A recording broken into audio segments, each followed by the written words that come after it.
Hey, what's up guys? So in this video, I'm going to be showing you guys how to nuke in Genshin Impact. Now, if you don't know what nuking is, it basically means dealing really high damage with your character in a single hit. So it doesn't have to be consistent, it just needs to be one big damage number. So it could be something like 1 million or 2 million, sometimes even higher, or sometimes a little bit lower. It really just depends on what character you're using. So in this video, I'll be walking you guys through a step-by-step process that covers everything, all the way from building your character to choosing the best team, as well as executing a perfect rotation so that you don't miss out on any of your buffs. Now for the record, my personal highest nuke is 2.5 million, and that's while staying completely free to play, which is just insane. Now to kick things off, I'm going to be nuking with Child, and then show you guys a couple of other characters, just to give you guys an example of what different teams and setups might look like. Alright, so now let's start off with building our character first, and this part is going to vary depending on the character you're using. Now of course I can't go over every single one because that's just going to take forever.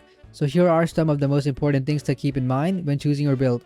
Alright, number one is going to be knowing whether our character is going to trigger elemental reactions or not. So since I'm using Child for this one, I'd want to use Vaporize to further boost his damage, which means that building some EM on him will go a long way. But if you were using a character who doesn't really deal reaction damage, so someone like Navia or Raiden, then you should just focus on other stats. Now number two is going to be knowing what our character mainly scales off of, or you can just call it the stats that they want to prioritize. So in Child's case, it will be attack percent, but if you were using someone like Hu Tao, you'd want to focus on HP, and then so on and so forth. So now that we have those two things figured out, we can move on to selecting a weapon. So when it comes to nuking, weapons that have a crit damage substat, such as the Aqua Simulacra or Thundering Pulse, are generally going to be your best option. But this isn't always the case for every character. So for example, someone like Raiden would still want to use her signature even when nuking, so that's just something to keep in mind. But for Child, if you don't have a crit damage bow, you can go with something like the Moon's Moon that gives you attack and burst damage bonus, or Stringless that has a similar passive but gives you EM instead.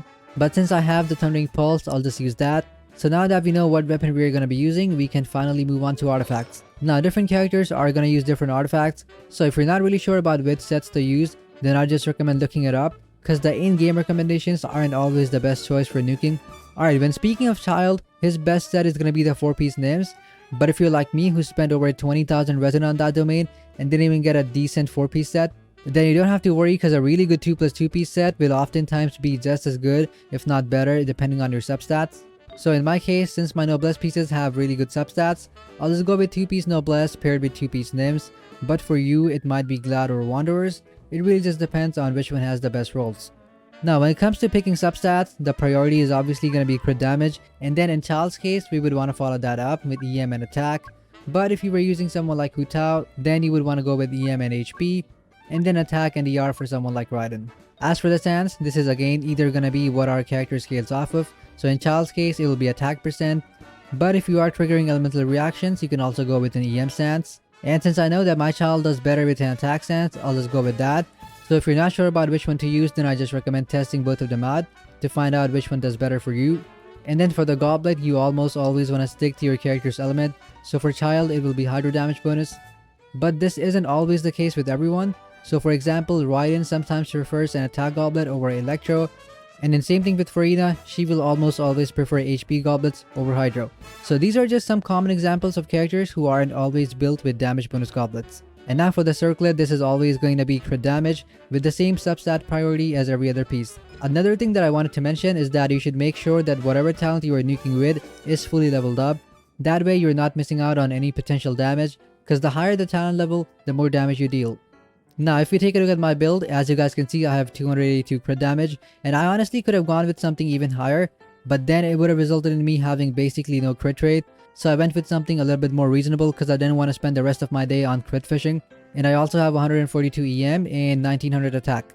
So now that we have a build for our DPS, let's move on to building a team. So since Child scales on attack, we're going to want to get a character that buffs him. And the obvious choice is going to be Bennett because he is the best attack buffer in the game. And also because he's Pyro, which will help us vaporize. And if your character happens to be either Hydro, Pyro, Cryo, or Electro, then you would want to get an Anemo character to shred resistance with the 4-piece Viridescent set. That will be a pretty big bump to your damage. And now the best characters for this slot are going to be either Kazuha or Sucrose. Now if you are going to be triggering reactions, then Sucrose is a lot of times better than a C0 Kazuha. But since my Kazuha is C2, I'll just go with him. But if you don't have either Kazuha or Sucrose, you can go with someone like Lynette, because it really doesn't matter. As long as you can use the 4-piece Viridescent, you should be good. Now this last slot is also going to be a buffer, so the best option for this team is going to be a Trillion Tales Mona for her damage buff. But if you guys don't have Mona, you can also go with Farina or Nahida for her EM buff. Or you can even go with a Pyro Catalyst like Yenfei or Klee for Pyro Resonance and Trillion Tales. It just has to be a character that will increase your damage. So I'm going to go with Mona.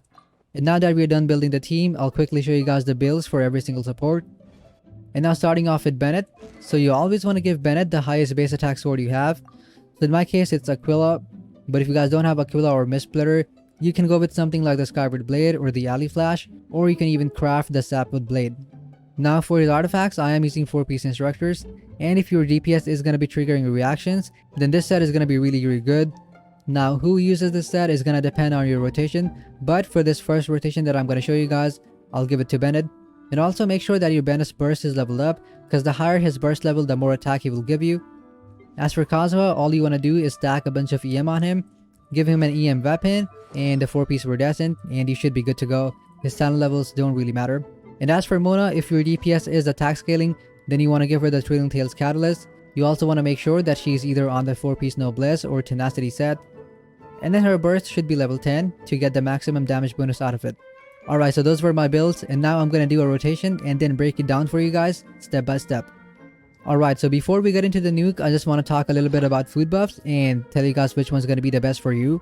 So the first thing that you guys should know is that you can't stack 2 food buffs of the same category on top of each other. So for example, I can't stack Adeptus Temptation on top of the Jade Parcels. But what you can do is stack 2 different categories of food buffs. So you can stack Adeptus with a defensive food buff like the Golden Crab, or even an HP buff. And then same thing with potions, they don't stack on top of each other. So make sure the potion you're using is the same element as the character who's going to be nuking. So if your character scales on attack, then you want to go with the Adeptus Temptation. And trust me, it is a lot better than the other one that gives you 20% crit damage. But if I was using Hu Tao, I could actually stack Adeptus on top of an HP food buff. Or if I was going to nuke with Ito, I would stack it with a defense food buff. And if your DPS happens to be physical, then your best option is going to be Fischl Specialty. But if you don't have Fischl, you can also go with the Magnificent Pizza. That gives you 45% physical damage and 10% crit rate. And that's gonna be it for food buffs. But if you guys are still not sure, then I just recommend trying different ones out and seeing what works best for you. And now let's continue on with the nuke.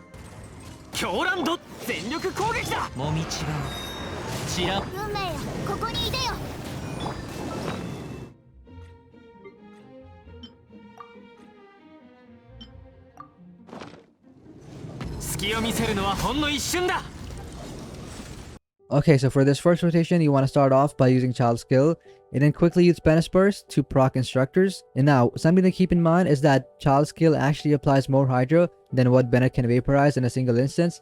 So even after you use his burst, there will still be a little bit of Hydro left on the enemy, which is perfect for swirling. Now, it doesn't work with his normal or charge attacks, it has to be his skill. So now that we use Bennett's Burst, you want to quickly switch to Kazuha and use his burst. Now we want to use his burst to swirl the Hydro before it runs out, and also make sure that you are standing inside Bennett's circle to let him absorb Pyro. This will help us vaporize. Now after Kazuha, you want to use Mona's burst. Make sure you switch to Child to give him the Trillion Tales. And then as you can see in this clip, I am using the Adeptus Temptation alongside the Hydro Potion, and this is going to be the best combo for Child. Alright, so what you want to do next is run back a little bit to make sure that Child's skill doesn't apply Hydro. So run back a little bit, use his skill into his burst, and as you guys can see, that's 1,000,000 damage right there. Now I'm going to show you guys a different rotation that will give you guys basically the same result, but this time we're going to move Bennett on Noblesse and Mona on Instructors.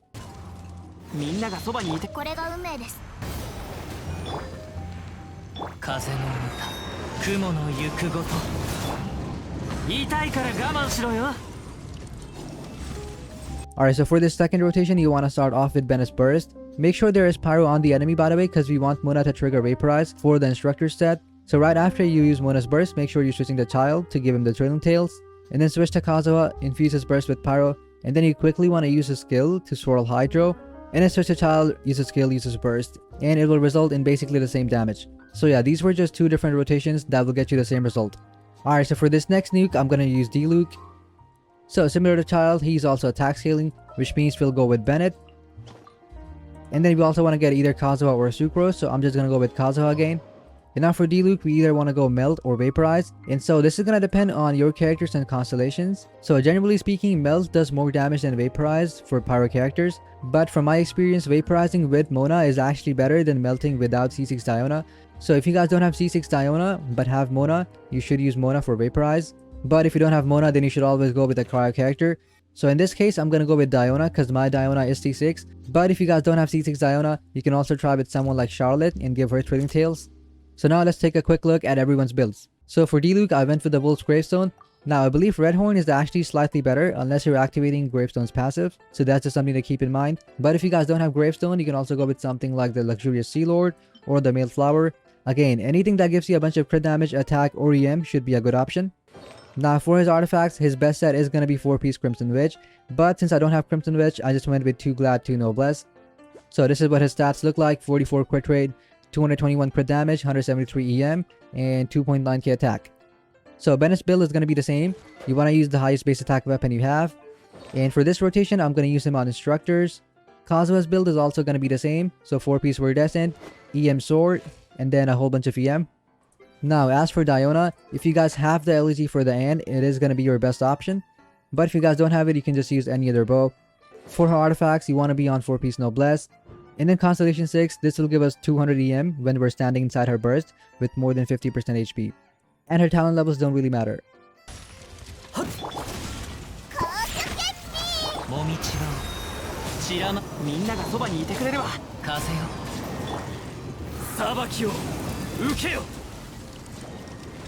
So since I was nuking on the PMA, I was able to get one of its minions to low HP and then hit it with Diluc to proc Gravestone. But if you guys are nuking on a different enemy, then make sure that they are below 30% HP so you can get the Gravestone buff. It's a nice little increase to your damage. And now if you are using LSG on your Diona, then I recommend pre-stacking it. So try to have at least 2 stacks before you actually start the nuke. So you want to start off with using Diona's burst and then infuse Kazuha's burst with cryo so that we can meld. Now in order to swirl pyro, you have to be fast. So what you need to do is use Bennett's burst. And now if you have a C6, you want to do a normal attack. But if you don't have C6, you can just do a skill. It doesn't really matter. We just want to make sure that there's pyro on the enemy before we switch to Kazuha. And then you want to switch to Kazuha, quickly use his skill before the pyro disappears. And then you don't actually want to do a plunge, you just want to cancel it mid-air. You can do this by double tapping your jump button. This will make him fall to the ground really fast. And then you want to switch to Diluc, use his burst, and yeah, that's it. And then for this last one, I'm going to be nuking with Eula. So since she's also attack scaling, we're going to want to get Bennett again. And then this next slot is always going to be Lisa, because one of her passives reduces your enemy's defense by 15%. And also because she's Electro, which will help us with Superconduct. And on top of that, she's a Catalyst, which means that she can also hold the Thrilling Tales. So now we have all the core characters for this team. So we obviously have Bennett for the attack buff, and then Lisa for the Superconduct. So this last slot is very flexible and you can go with a bunch of different options depending on your constellations. So if you are going to be fully stacking Eula's burst, then I recommend using a C6 Mika. But if you guys don't have C6 Mika, you can also go with a C2 Nahida. Honestly, this slot is very flexible. You can even go with something like a C4 Shanann, or depending on your enemy, you can also go with Mona. Now, Mona won't work every single time because of how her burst works. If her bubble gets popped, the 5-second duration starts ticking. And by the time you are done fully stacking Eula's burst, Mona's buff will actually end. And there will be no difference between having and not having Mona. But there are certain ways to extend her duration, and one of them is going to be the Raiden Shogun weekly boss. So if you use Mona's burst on Raiden when she's stunned, it actually won't pop the bubble, which means that you can keep attacking it and you will still keep the buff for the entire nuke. Since I personally don't have C6 Mika or C2 Nahida, I'll just go with Farina. And now let me show you guys the build for every single character. So starting with Eula, she is on Gravestone, but if you guys have the Song of Broken Pines, then it will actually be slightly better. For her artifact, since I do have 4-piece Pale Flame, I'm just gonna go with this. This is best in slot. But if you guys don't have a full 4-piece set, you can also go with 2 Pale Flame paired with 2 Bloodstain. It's about the same. Make sure that our talent is fully leveled up. And in Eula's case, you also want to level up her skill, because this will reduce your enemy's resistance even more. Now Bennett is gonna be on a Noblesse build for this one. And then for Farina, her weapon doesn't really matter, you can run whatever. But you want to make sure that you have the 4-piece Tenacity on her. Make sure that her burst is fully leveled up for maximum damage bonus. And then having her C1 or C3 is also really nice. Now Lisa's build doesn't really matter. All we want to do is make sure that we have the Thrilling Tales Catalyst. And also that we have her ascended past level 60 to unlock the passive that reduces the enemy's defense.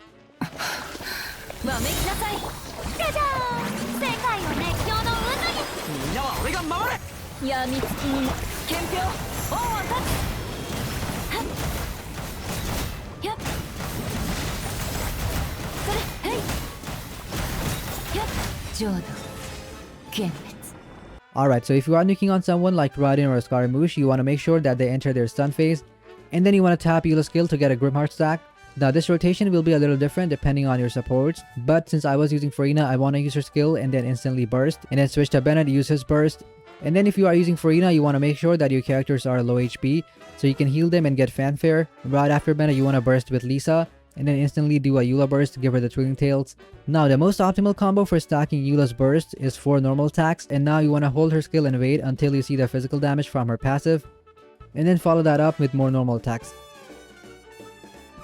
Now the reason why you want to wait after holding your skill, and a lot of people don't seem to know this, but there's actually a limit on how fast you can get stacks on Eula. So as you can see, every single time her normal attack, skill, or burst deal damage to the enemy, it will give you a stack. So this passive right here actually counts as burst damage, which means that if you don't wait a little bit after holding her skill, it will actually overlap with her normal attack damage, resulting in you getting one less stack than what you could have gotten. So now I'll play 2 different clips of me stacking her burst. Alright, so on the left side, I'll be stacking her burst like most people do. And then on the right side, I'll wait a little bit before doing my normal attacks. So as you guys can see, the one on the right did a little bit more damage because of having that 1 extra stack. Alright, so now I quickly want to talk about the best enemies to nuke on. So your best option is going to be the Scaramouche weekly boss while it's stunned, because during this phase it has massively reduced resistance, making him take a lot more damage. But since he doesn't have a lot of HP, a lot of times what ends up happening is that the boss would die even before you can complete your rotation. If that's the case, then you can just nuke on Raiden, she's a close second. Now if you were nuking in open world, I'd recommend doing it on the PMA, because not only does it take more damage while it's stunned, but it also doesn't move, making it a lot easier to do your rotations. And if you were nuking with a physical character in open world, then I'd recommend going to Masanori. You can find him right next to this TP in Inazuma. So yeah, that's gonna be it for this video. Let me know if this helped you out. If it did, then make sure to drop a like and subscribe to the channel. If you guys have any other questions, feel free to leave them in the comments down below. You can also join my Discord server. And by the way, I also live stream regularly right here on YouTube, so you can come hang out if you wanna. But that's gonna be all for this one, and I'll catch you guys in the next one.